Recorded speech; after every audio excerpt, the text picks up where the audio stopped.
What up, High and Wide fam? Stelco Dave. I'm here with Jim. Tony Bruno should be joining us shortly. Thanks for hanging out with us tonight. Jim, how's it going, man? Well, it's not going great. Actually, if you're rooting for the Flyers to tank, then it is going pretty good. Jack's probably feeling good right now.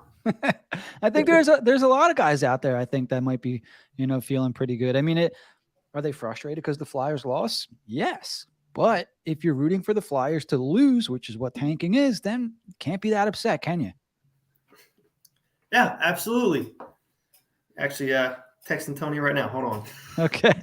All right. So I'll go over some of the box score while you do that. So Flyers fall to the Capitals 5-3. It took a 3-2 lead late into the third period where the Capitals tied the game just seconds after the Flyers went up 3-2. To be exact, actually, it was just under a minute. So they're getting better at that. Flyers outshot the Capitals, and I thought outplayed the Capitals for the most part here. 33 shots to 25. Flyers dominated the faceoff circle, 61% to 39%. Both teams scored a power play goal. Capitals accumulated 25 penalty minutes to the Flyers 13. Flyers out-hit the Capitals by 8. Block shots just about the same, and giveaways just about the same.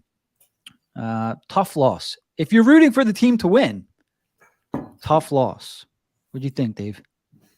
No, absolutely. It's brutal. And that empty net goal absolutely crushed me because I had the Flyers plus 1.5, and they go ahead and get that bullshit little fluky empty net goal at the end of the night.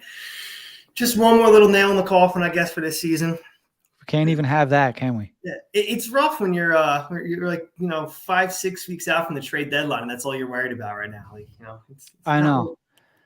It's kind of like you're in like purgatory, right? Or just what do you do? Like it's not even like they couldn't even keep our interest until the trade deadline or until just before. It's like the trade deadline's far off still, and I think the last couple days or so, like there's more and more rumors. You're seeing Canadian broadcasts now talk about Flyers. Justin Braun's been talked about. You're seeing guys like Ristolainen come up now. Doesn't want to sign with I don't want to say doesn't want to sign, but when a guy is not 100% in on signing with the team, to me that means doesn't want to sign. I don't think. Well, let's talk about Ristolainen for a second specifically. I don't think he's seen enough here to say, yes, I 100% want to come back, right? Because it's been more of the same for him this year if you compare this year to Buffalo, right? No, absolutely. And that's just a sorry state of the franchise at this point. Like this used to be a destination spot. You'd be able to convince people to come to Philly. You'd be able to get them to go ahead and want to be here just because the history, the organization, how everything was run, and you knew you were competing every single season. Now, it's like you said, we're in purgatory. What prize free agent's going to come here just, maybe make the playoffs as a 7th seed or, middle around the bubble or, bottom falls out, you end up in the bottom 5 team. Yeah, I'm not sure. I've said in the past, the way that this team is going to acquire talent, unless somehow it's Johnny Gaudreau, they're going to have to trade for it, where guys don't have a choice, but the Flyers traded for me. I got to play for them. You know what I mean? And that sounds bad, but from there, you build a culture and you attract other players to come. Hopefully you start winning some games, the locker rooms, whatever, the energy, you develop an identity, and you go from there. That's fine because you have to build something that attracts players first.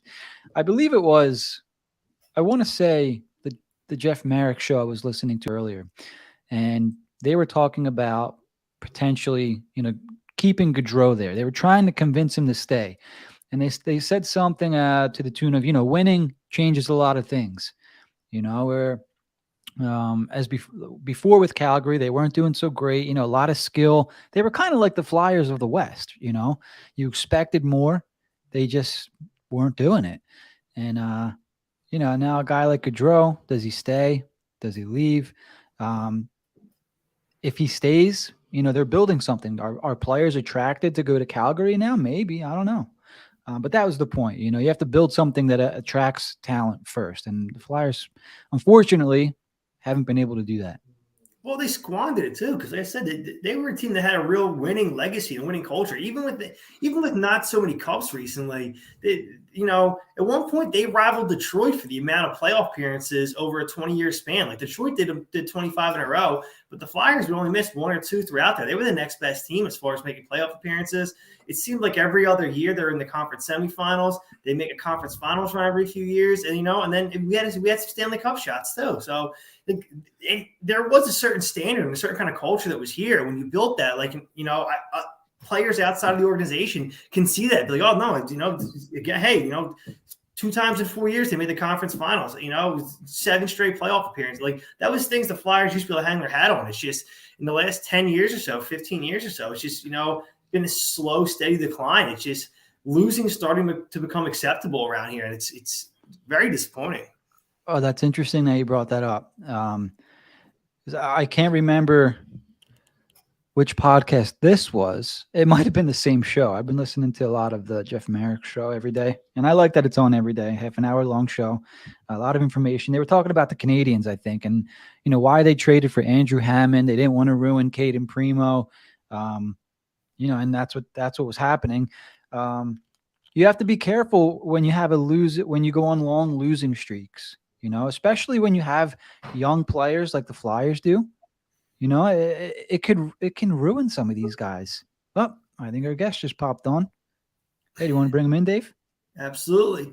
So we'll welcome the honored guest tonight, the sports media icon, Mr. Tony Bruno. Guys, I'm sorry the last 3 minutes. I was trying to hold on to my camera position, but I lost it and then lost my entire show. No worries. I'm sorry. I'm just taking after the Flyers. I'm like, I can't finish. I started and then I can't finish. I mean, is this an absolute unmitigated disaster what's happened to this team this year, guys? How's your Corsi, though? Is your Corsi looking good? Expected Absolutely. goals 4 up? All right, that's all that matters then. You're good. I mean, how does this happen? I mean, you talk about a snake bit team. First coach wins 10 games. Second coach comes in and he wins 7 games. I mean, it's just been a disaster. Now, again, is it the coaching? I don't know. I mean, you look at this team individually, they got some good players. Gary comes back tonight, scores a goal. They have a lead with 3:19 left in the game, and then they give up 3 goals, obviously an empty netter. But, I mean, how is this happening? I've seen snake bit teams. I've seen teams go through streaks. I've seen the Flyers have unbelievable winning streaks, unbelievable losing streaks. But I've never seen anything like this season where they had 2 10-game losing streaks at one point. And when you look at the talent, it's not like this team is an expansion team. It's just, I don't know what's going on out there. You come in at a good time, Tony, because we were actually just talking about how a certain type of culture and a losing kind of attitude can set in with the franchise. And we just feel like that's kind of where this team's gotten over the last decade or so. This team used to have a standard, used to have certain expectations that you were going to win, you were going to go for it every year. And somewhere along the way, it just seems like losing's become acceptable around here. Is that something you think? I don't know if it's acceptable. I think, they got off to a good start. Everybody's talking about, wow, this team's playing well. And then all of a sudden the bottom dropped out. And then game after game, people used to be afraid to come into bid. But I think it's all over the NHL. I think the old school days, and I go back to the Flyers at the Spectrum, and I was there for the 2 cups. That's how old I am. And so I remember, again, it's not the same type of hockey. It's not as physical of a game. There's players from all over the world. I mean, it's still the greatest players in the world are playing in the NHL.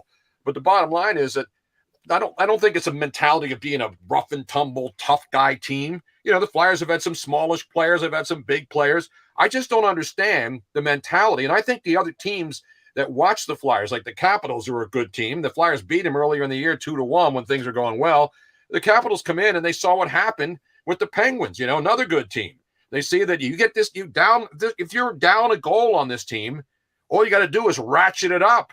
And that's what these teams have been doing against the Flyers. There's like they throw a switch and then the Flyers go into panic mode, and then all the dishes start falling off the cabinet plates and it snowballs. And when you give up a goal, when you're up with 3 minutes left in a game by a goal, you shouldn't panic. But the Flyers have done that now so many times this year, and now back-to-back games where they basically let 2 games that they had won get away. And I don't ever remember seeing a Flyer team do that. And I've seen some bad Flyer teams too. So that's what's surprising to me, guys, that the Flyers, man for man, are they a horrible team? Well, the record says they are, but when you look at the talent on this team, I know they got a lot of guys hurt, and now the trade deadline's coming up, and they're probably going to have to trade Braun, so this team's going to be sellers, not buyers, and that's the big question as we head into March and the trade deadline.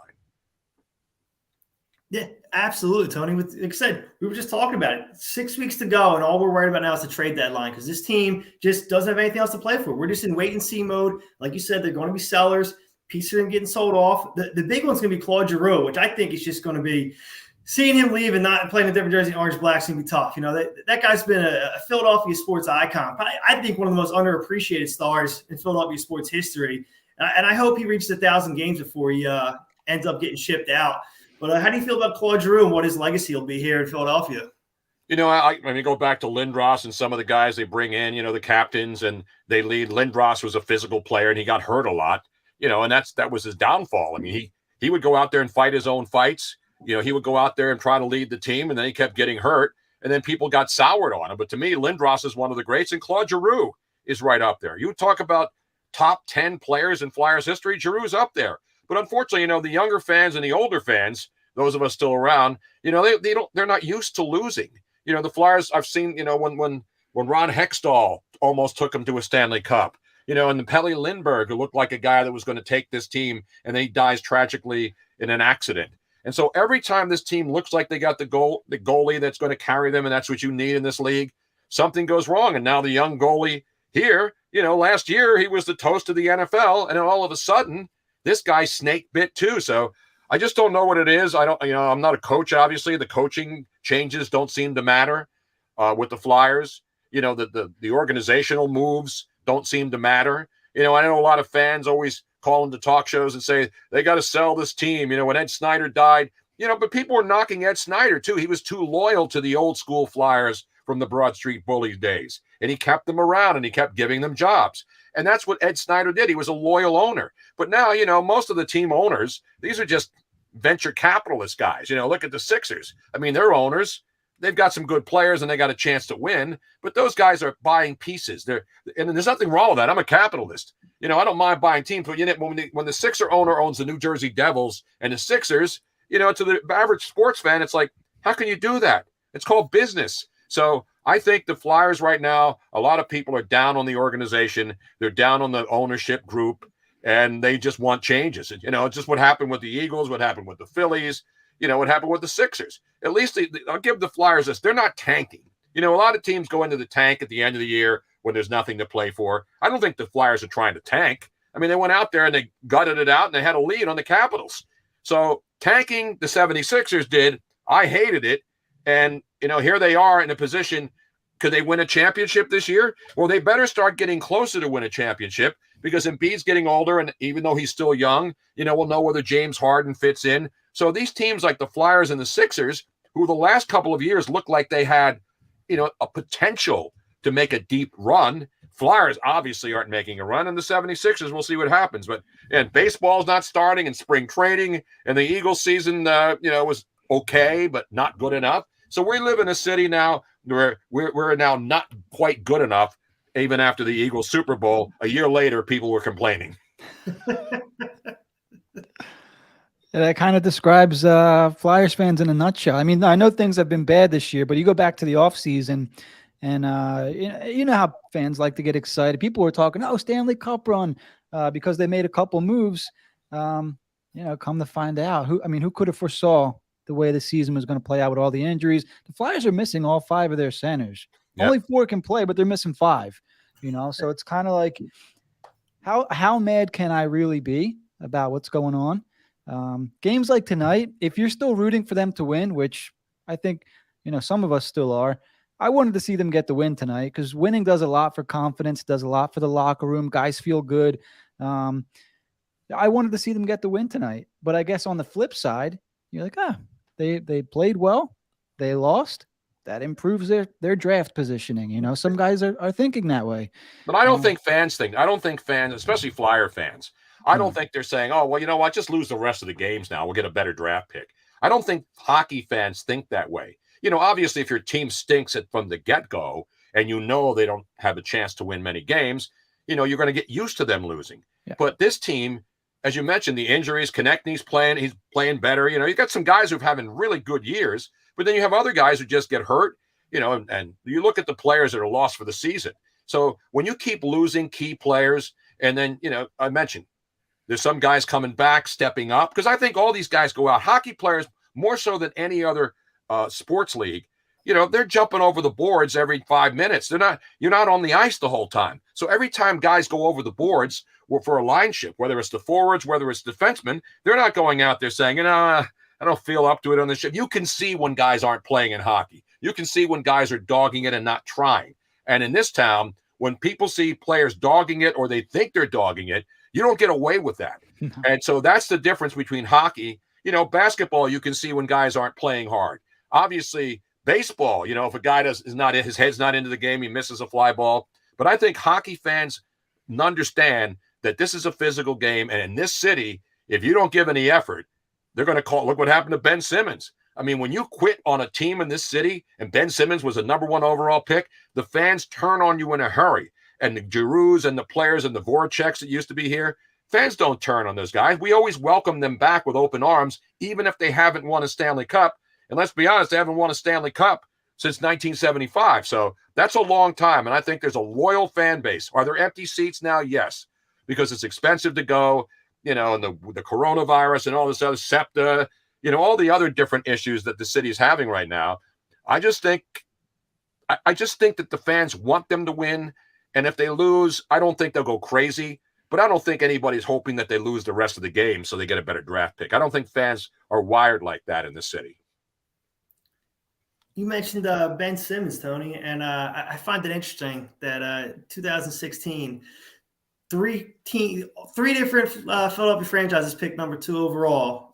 Ben Simmons, Nolan Patrick, and Carson Wentz. None of them are here anymore.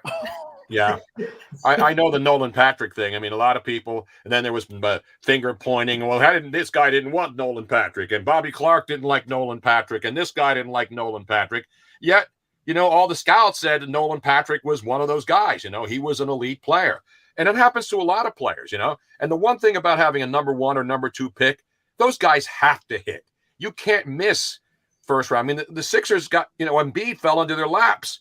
You know, their best player is a guy that fell into their laps because he was hurt. So they were patient with him. He's patient. The fans love the guy because he works hard. I mean, you know, you can see he wants to win. And when fans see that a player wants to win, and he's not just about, I want to be the MVP and I don't care and I want to be in the All-Star game, you know, they respect him. And Embiid's going to be one of the all-time greatest players in this franchise history if he's not already. You know, when you look at his size, what the ability that he has, all the different facets of the game. So I think Embiid's an easy guy to root for. Claude Giroux is an easy guy to root for. You know, but the guys that don't put out in the Ben Simmons, people wanted Ben Simmons to learn how to shoot a basketball. Year after year, people were like, well, you know, if he ever gets that jump shot down. And I remember being on the floor pregame, watching him take 3-pointers, but he can only hit from one spot on the floor and nobody was covering him. So whenever he would hit a couple of threes in warm-ups, people, oh, Ben's got the 3-point shot down. And then the game would start and he'd be afraid to take them. So if you can't shoot a basketball, and he was a great defensive player and obviously can dunk, but when you can't take basic jump shots in this city and you're supposed to be a championship caliber team and you're the #2 guy on a franchise, I mean, that's not good. I mean, and they really had a good chance last year, but Ben Simmons basically played his way out of the city, and the fans will never, ever forgive him for how it ended. It was ugly. It was stupid. I know he said he had mental issues, but, you know, a lot of people have mental issues and they have to go to work. And Ben Simmons, if he had mental issues, at least he had a lot of time to get help. I mean, the guy hadn't played since last June, right? May.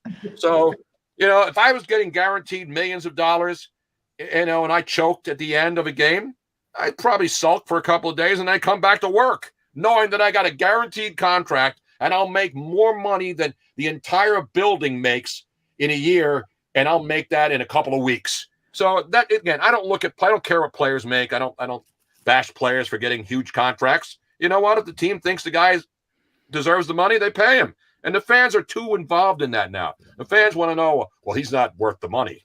Well, who's worth that kind of money? Seriously.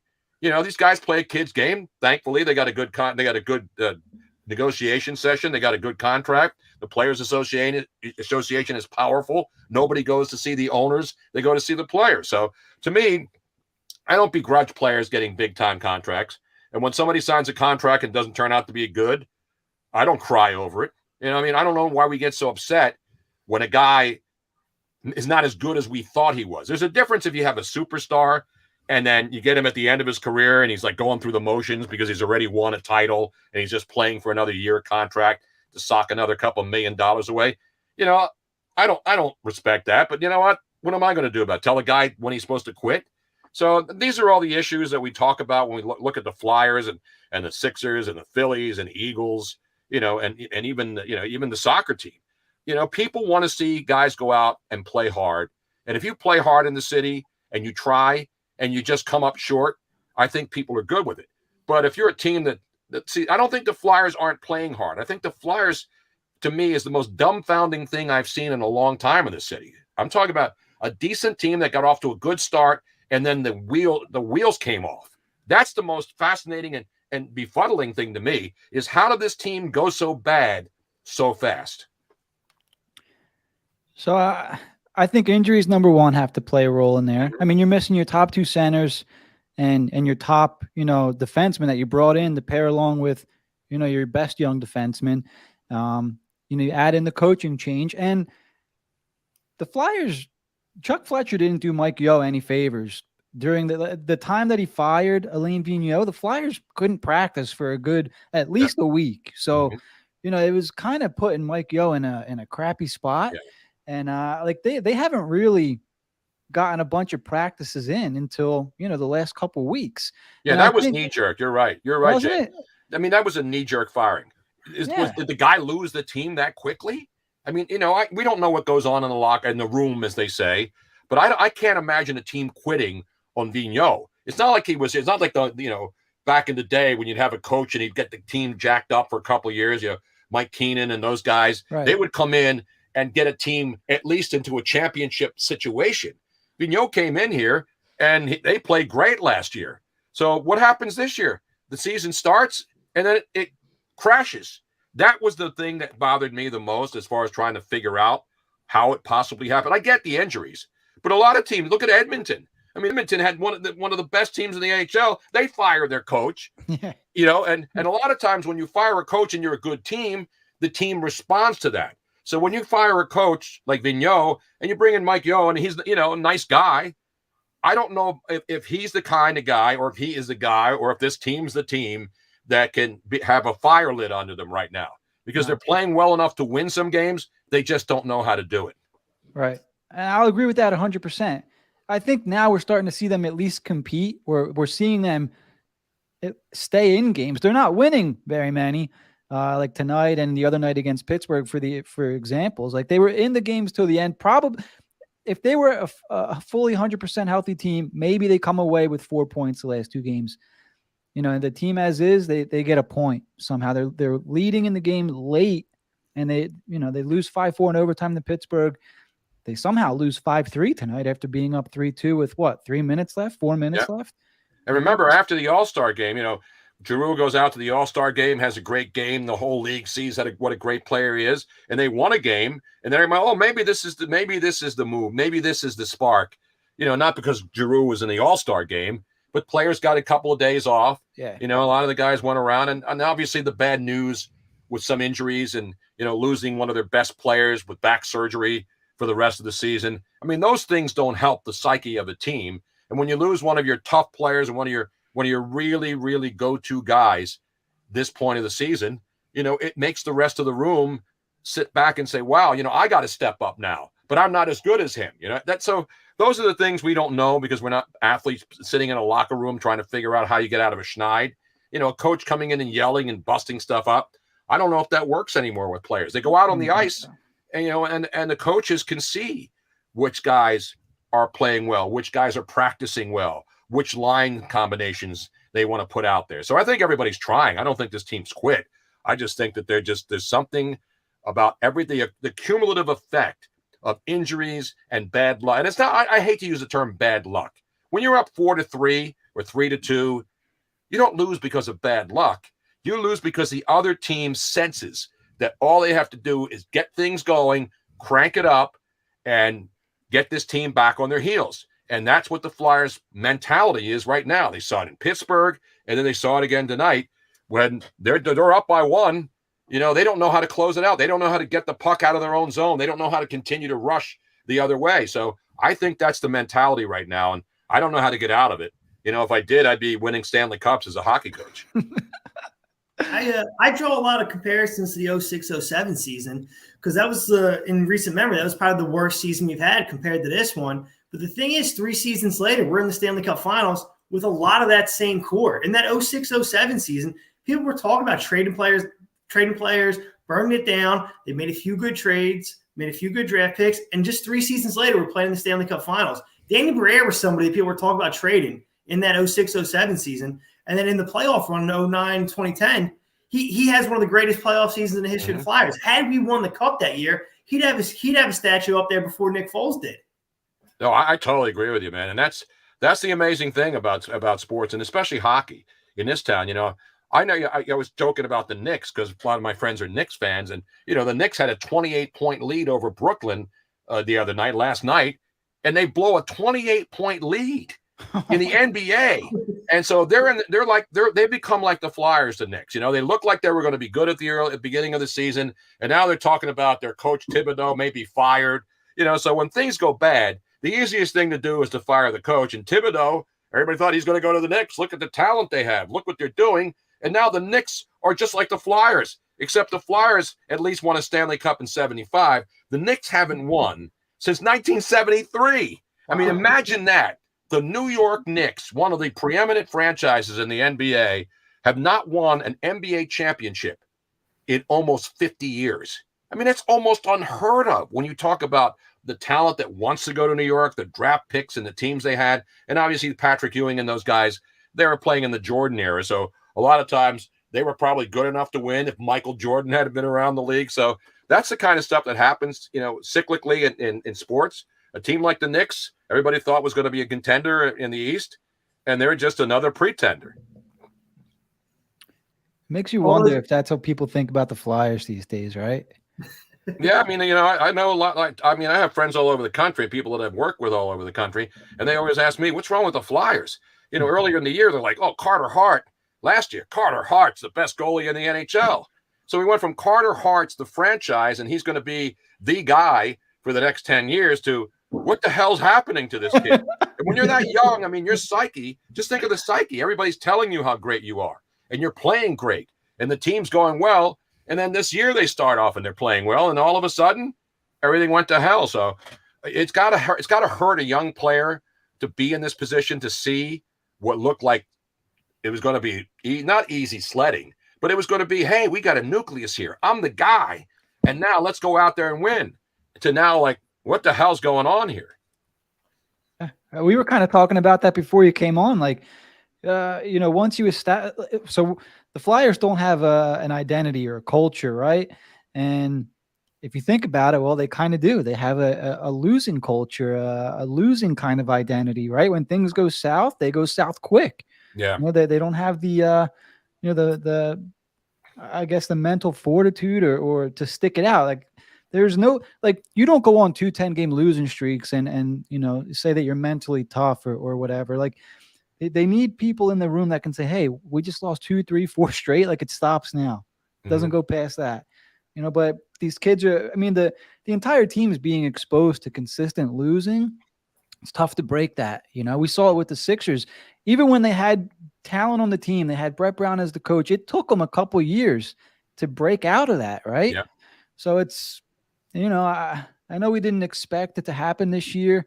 With the Flyers, there's a lot of injuries and everything, but the more they lose and the more guys like Farabee, Konechny, Provorov, Sanheim, the more they're exposed to this, the harder it's going to be to get it out of them. Yeah, I totally agree.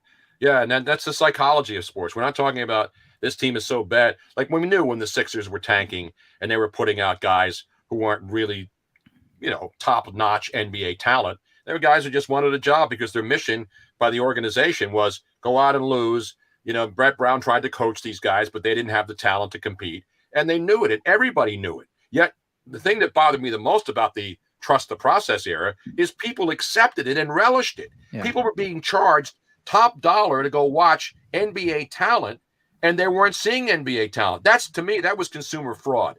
I don't think what the Flyers are doing is consumer fraud, because they're bringing in talent. They're paying their players. They're not bringing in scrubs and just throwing them out there, seeing if they could catch fire. To me, what the Sixers did, and I'll never forgive that organization. To me, that was one of the most embarrassing. The 9-73 76er team that I covered, they at least had a reason to stink. The league was smaller, and they were bad. They were 9-73. But the Sixer teams that were, dabbling with that record, as bad as they were, there was no way they were going to only win 9 games, because the league is watered down. There's so many players. So the Sixers every once in a while would win a game, but they didn't have the talent to win games. And that's the problem.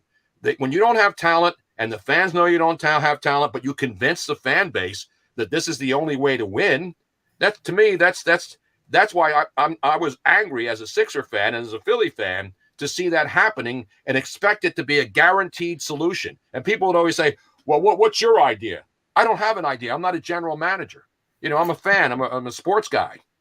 I don't know what to do, but I know one thing. If I owned a franchise, I wouldn't charge people full price to come and watch a minor league product. That's just consumer fraud as far as I'm concerned. I agree. I think they even raised ticket prices a couple of years there while they were doing that. My brother was a season ticket holder, so I remember him talking about that. I don't know if it's the same time or not. But, yeah, I mean, it's embarrassing. And now, you look around the NBA, and there are teams now that know they're not going to win. And I wouldn't call it a tank, but like Portland was a good team not that long ago. Now they're Oklahoma City. You look at these teams that are just absolutely crashing and burning right now. And now it's, hey, we got no chance to win. So the organization puts out backup guys and see some of the young guys play more minutes. I understand that, because you're not, and when you can't make the playoffs in the NHL and the NBA, you're not that good. If you can't be a top 8 team in either league in each conference, you're not good. And it's not like where it's top heavy some years where, the top 8 or 9 teams in the West are better than the top, the teams 6 through 8 in the East. And there are teams in the East who are like 6th, 7th, and 8th, who are barely 500 teams. That's what happens. But at least those teams still make the playoffs, even if they're 500 or a game under. So that's the thing about hockey. It's hard to really fake it in hockey. You can't go out there and purposely lose, because if you do, you would not get away with it in the NHL. I feel like the tanks become more popular across all sports in the last, 5 years or so. It's almost just every franchise banks on, getting that, generational talent and hoping they get it right. But I feel like it's become more acceptable across the sports landscape in general, Tony. I mean, compared to, you've been doing this for decades now. Would you agree that, Oh, absolutely. But yeah. I don't think it's the players that want to tank. You saw what happened in Miami. They fired the coach, Brian Flores. He's suing the league. He admits that they were offering him $100,000 to not throw games, but not put in the better quarterback. Why would you do that? I would just say, you know what? I can't work for – I know I have a job and one of the 32 jobs. There's no way I'm going to do that. But he stayed around and did it. Now, do players want to tank? No. No matter who you are, you're not going to go out there and say, hey, the coach thinks we should take it easy today, and if we don't win this game, don't worry about it. There's no human being who's a professional athlete who will accept that mindset and go out. And the only way you can do it is if the organization or the coach purposely sends out players like not the best quarterback or pulls a good player in a game. Then that's fraud too. And I think not only should the coach be fined, I think the ownership should be fined. But what happens is you get late into a season. I mean, look at the Dolphins. They looked horrible at the beginning of the year, and then things started to click and they make the playoffs. So I don't think the players that go out on the field are trying to tank or convinced. I think there are some teams that are bad. And look at Jacksonville. I mean, Jacksonville keeps adding talent and they keep losing because the mentality and the mindset we were talking about with the Flyers. So now Doug Peterson's going to go down there and try to instill some, professionalism for Trevor Lawrence and the young players. So that's what it's all about. You keep being bad like Jacksonville and a lot of other teams. You keep amassing talent. And sooner or later, look what happened. Look at Detroit, as bad as they were. You can see that team's headed in the right direction. You look at a lot of teams in the league that nobody thought was going to be any good, and then they come up and surprise people. So that's the best part of sports, is that you never know when some guy who's not considered a star or a star goes to another team, and all of a sudden that team is elevated from the top down because everybody's on the same wavelength. And, you saw that with the Packers, and you saw that with a lot of teams. People were writing off the Packers because of all the Aaron Rodgers stuff during last year in the summer. He wasn't going to show up, and he goes out there and wins the MVP. Now, the playoffs, that's a different thing, but I'm talking about guys that go out and make the players around them better. And I think if there's one thing that some people could be fair about Claude Giroux, is that he's not the fiery. People think that Claude Giroux should be out there breaking sticks, and, they want the captain to be a fiery guy. I don't think Giroux, that's not his personality. He leads by example. And so some teams need a fiery guy to go out there and, and go crazy in the clubhouse, in the locker room. And some teams just look at a guy like Giroux and say, I go out and play. I just go out and do what I do. But in Philly, where they want people to get up and stand up and say, come on, guys, we got to win tonight. And I don't think Giroux is perceived as that guy. Now, I'm not on the ice. I'm not in the locker room. But his personality is not one of, I'm pissed off and I'm going to start busting up the clubhouse and break my stick over the ice. Kind of people want to see that when a team's going bad. They want to see their leader take it on to himself. But, as you mentioned, guys, he may not be here in a couple of weeks. So that'll be a sad day for me because, who's the next captain of this team? Who's the next guy who's going to be the face of the franchise? And I don't know if they have that guy. I don't know if it'll be the face of the franchise, but Scott Lawton's been the name I've been hearing a lot. People are hyping him up as the next guy to wear the C. But then other people on the flip side of that argument, other people say he's just a third-line center or a fourth-line center. How are you going to put the C on that guy's chest? So there's going to go out there and fight James Van Riemsdyk's brother, early in the game. He did drop the gloves. And that's what it's not about dropping the gloves. It's about standing up for your team, and even though that, fighting is not part of the game, it's still, you need somebody who's going to go out there and say, come on, guys, they give up the early goal. And then, Lawton goes out there and gets into a fight with JVR's brother, and fans react to that. They see a guy who, I'm not going to let my team fall behind. They were down 1-0 early. So that's the kind of stuff that people look at. I'm sure probably that's why, Dave, that people are saying Lawton, because he's fiery and he'll go out there and, he's not really a fighter, but if he has to fight somebody on the other team, he'll do it. Those are the kinds of little nuances in hockey that the players, that the teammates recognize, the fans recognize, the organizations recognize. So if Lawton's the captain, so be it. But Travis Konecny at one point looked like he could be, and he's playing well this year, and nobody's noticing it. Because when the team's losing, it's hard to see that this is the one guy. There's not one guy carrying this team. You know what I mean? Like normally, if a player gets hurt, somebody else steps up and carries the team. The goalie carry a team for a week when the defense is struggling and he makes great saves. But I don't think there's one guy that they look at and say, hey, man, with Giroux's traded, who's going to be the guy? So Lawton may be that guy. I don't know, but that's why you're hearing the rumors about, or the discussions that if Giroux is traded, that they have to make a pick. And I don't think whoever they acquire for Giroux is going to come in here and be the captain. I mean, that would make no sense, in my opinion. No, absolutely not. And apparently, from hearing some people around the league, apparently Giroux is not valued as highly around the league as the rest of us here in Philadelphia think. So we're hearing bottom roster player and a prospect, and that's it for him, which I think is absolutely ridiculous. I feel like if we're not getting a player or a prospect and a first rounder for Giroux, don't even make the trade. Just re-sign him and let him finish his career here. I totally agree. That's what I would do. Again, that's what I would do, because you're right. You're not going to get equal value for Claude Giroux. I mean, and if you trade your captain because your team's not going to make the playoffs, while you say that a lot of teams don't want him, he's not a top-notch player, I guarantee you if he's available, there will be interest. Now, what they get in return for him is something else. But I think the situation with Giroux is, I think he's a valuable player on a really good team. He doesn't have to be the captain. He doesn't have to be the first-line center. I think Giroux is one of those guys. If they do trade him and he goes to a good team, you're going to see him shine in the postseason, because that's the way he is. He's not going to be, these guys get traded one day and they're on the ice for another team the next day. There's no time to sit around like Ben Simmons and sulk for 8 months. You go out there, you get the new sweater, and you go out and play for your new team. So I hope they don't trade him. is he the long-term answer? No, but I would not give this guy away just to try to make somebody some fans happy that, look, we're going in a different direction. You better have somebody ready to go in a different direction and not give away, or trade away your guy and not get anything equal in return at this stage of his career. That's what I like to hear, Tony. I want to see him stick around. I'm the minority in the fan base. But that's what I like to hear. Yeah, again, do I think he's going to help them win a cup? I don't know. What happens if they keep him? Players get healthy, they make a couple more moves, and does that mean they're going to win a Stanley Cup? I don't know. A lot of people thought the Flyers were a Stanley Cup team last year, or at least one of those teams to watch in the East. And unfortunately, look what happened this year. So same thing with the Sixers. Last year the Sixers, 2 years ago with the shot against Toronto, that ended their season. And then last year with the ugly mess with Ben Simmons, that ended their season. So the Sixers 2 years in a row were poised to at least make it to the finals and make a run for a championship.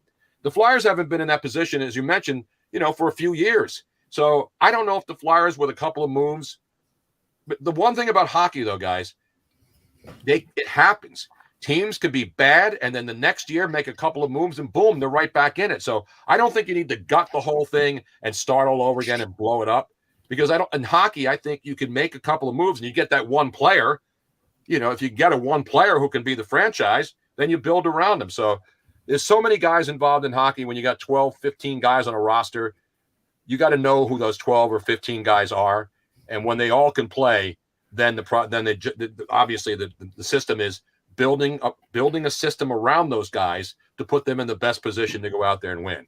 And that's what every hockey team goes through. But not every hockey team has a Connor McDavid. Not everybody has the next generational player. And the Flyers haven't had Giroux is really their last generational player in the last 10 years. Yeah, a lot of what you just said is true. If you're going to rebuild, it's way easier to rebuild in basketball because there's less players that you need to draft or trade for. You need, what do you need in basketball to win? Two superstars or whatever it is. It's definitely two superstars and then a lot of good role players around them.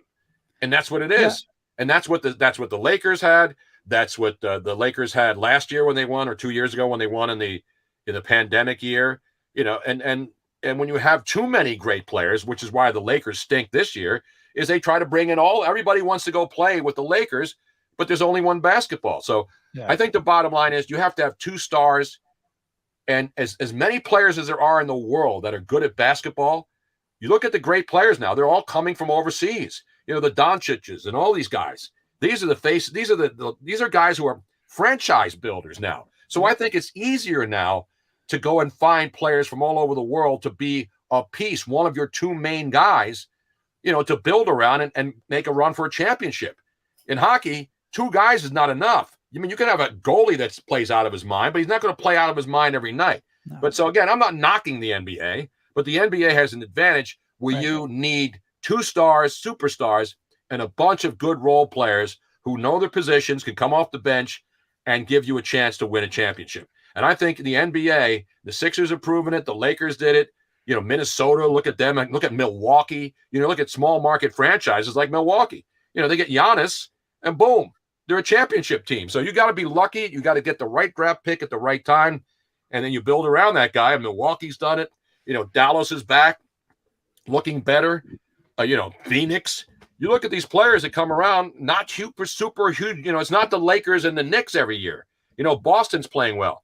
But it's not the legendary franchises that are the ones that are winning championships every year anymore. And in the NBA, you're seeing a lot of young, smaller market teams with good drafting and good talent make deep runs and have a chance to win a championship. Well, the reason I brought that up is because I think for hockey, it's a lot harder to rebuild, and there's almost no guarantees, as we've seen. You can pick second overall, and the guy's not even on your team a couple years later, or, JVR, you think back a couple years ago. Think of it. So a team like the St. Louis Blues won a Stanley Cup a couple years ago. Mm-hmm. Name me the star player on that team. Well, they leave. That's what happens, and I was happy for Chief when he won, and I was glad he went to St. Louis and won a Stanley Cup. But you're right. When you win a Stanley Cup, especially in a market like St. Louis, again, not a big market, a good hockey market, but certainly not, they're not getting big time money, like the New York Knicks or the Rangers or some of the other the Tampa, as small of a market as that is, I mean, they have good management and they get good players and they always are in the mix. And I think that's why Tampa is such a great hockey market, because the fans there, most of them are from outside of Tampa, but they've developed a loyal fan base down there. And those fans know hockey, and they know that the organization every single year is going to be in the mix because they always seem to get the right guys, the right goaltender, the right center, the right defenseman. And that's what the Flyers have been lacking over the last 7-8 years, unfortunately. Well, you use Tampa Bay. It helps that there's no tax down there, right? Well, so absolutely, these players get that big money down there. They'll sign in Tampa for $7 million. If they're going to sign in Philly, they got to sign for 8.5 or $9 million. You know what I mean?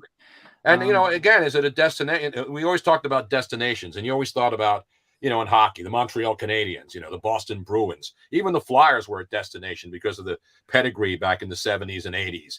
The Flyers were, when they beat the Russians, the whole world was Flyer fans because they beat the hell out of the Russians on national TV when the Russians really were the Soviet Union.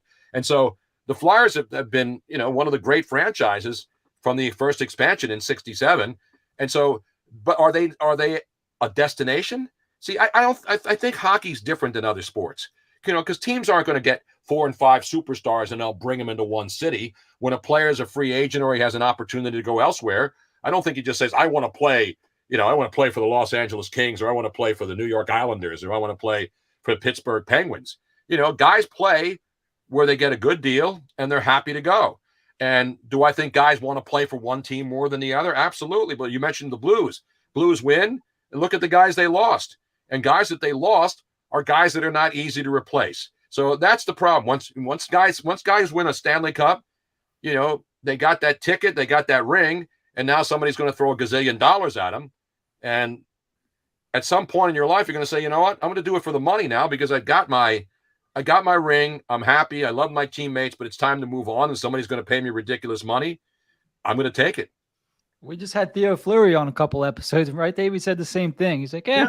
New York was offering me what? He said, I can't remember the amount, but it was like astronomical. Million. Yeah, he made like $7 million a year when he signed with New York, which is why he left Calgary behind. Mm-hmm. But no, I think it's a unique dynamic when it comes to franchises in the NHL, because you have a lot of smaller market teams that have crazy hockey media markets. Mm-hmm. Like if a guy can go to Tampa Bay with no state income tax, summer year round, and not that spotlight on him, and then still go have a shot at the cup every year, why would you not sign there? Like, why wouldn't you? You don't have to. You're absolutely right. You don't have the media beat down on it. Yeah. And the Florida Panthers too. I mean, they, there's a team that has been around a long time. They get good players there, and they look good at times. This year they were good earlier in the season, but it's another market that you thought was going to die. And you look at them. You look at Nashville. You look at Carolina. These are not hockey markets, but you give the fans entertaining product down there and good players, which they both had. The Nashville is an unbelievable franchise. And obviously they had the great goaltender and they've had great players. But hockey, now Seattle. I mean, the Seattle Kraken may wind up with more wins than the Flyers as an expansion team, for God's sake.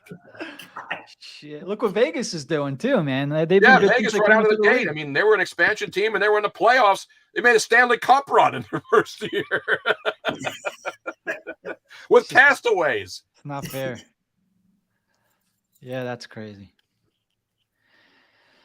Go ahead, Dave. Oh, yeah, I was just going to mention, going back to, you mentioned the Broad Street Bullies days in the Soviet Union. We actually just had Joe Watson on. That was actually our last episode. I love Joe. Yeah, Joe's one of my favorite humans, man. I love those guys on the 70s teams because that's when I was really following the Flyers. I was at every game. I went to Buffalo for the Stanley Cup in the Odd. I was in the building. I flew back on the team plane when the Flyers won their cup in Buffalo in the Odd. And I got to know all those guys, and those guys are just great, great guys. And many of them settled here in the Philadelphia area. The Watson brothers and all of those guys. Bobby Clark's now down in Florida, but he was here for a long time. And, just look at the name, Bernie, all these great, great Flyers. After they won the Cups, many of them settled down here, had families, raised their families, had their kids playing hockey here. So, I don't know if that happens that much anymore. But when you win a Stanley Cup and you're in a community and you become part of that community, in hockey. A lot of those guys stay there, if they love it, if their families love it, if their kids love it. And look at Jake Voracek. I mean, he didn't really want to leave. He grew up, his kids grew up here. He was very involved in his community in New Jersey. So I think hockey players are more tied to their community. And again, I'm not knocking other sports athletes, but I'm saying hockey players are more like regular guys who make a lot of money, many of them, but at least they don't forget about their roots. And I'm not saying other athletes do. I'm just saying that you meet a hockey player like a Joe Watson or his brother, or all of Dave Schultz and Don Selesky and all those old former great Flyers, many of them gone now, Bernie Perron, you won't find a better personality or a better guy to talk with and hang out with. These are the kinds of guys you can go into a bar and hang out with, and they're not going to pretend that they don't care.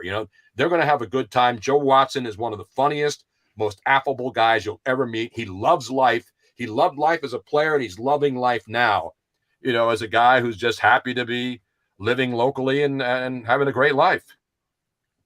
Yeah, absolutely. I took some of his camp growing up when I was playing hockey. I went up there and did some of this over at Iceworks. Awesome guy, awesome show. It was a great time. Yeah, he talked about how he got one of the Soviet Union guys came out and wanted his hat, and he traded the $2 hat for like a $50. No, those days are over, man. That again. I'm not saying, well, I'm an old guy and those were the better days. No, it's not that they were the better days. They were the days when you have this, when you see a team build, like I remember when Dick Vermeil came to the Eagles and they were a mess, and to watch that team get better and better. And Dick Vermeil, who now luckily got into the Hall of Fame and thankfully got into the Hall of Fame, he told those players coming out of college, this is the way you win. Don't pay attention to the noise. And that's how you build a team. So when I saw the Eagles build up and go to the Super Bowl in New Orleans and unfortunately lose that game to the Raiders, and then you see, the Flyers start off, build up, and become a Stanley Cup team and win back-to-back and go for 3 consecutive cups.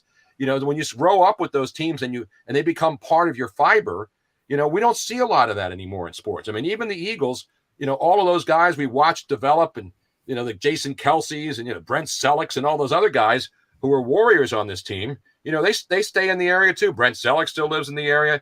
So there's a lot of players who make Philly their home. And those are the players who get the Philly. They get the fans. They get the people. They understand it's a blue-collar town.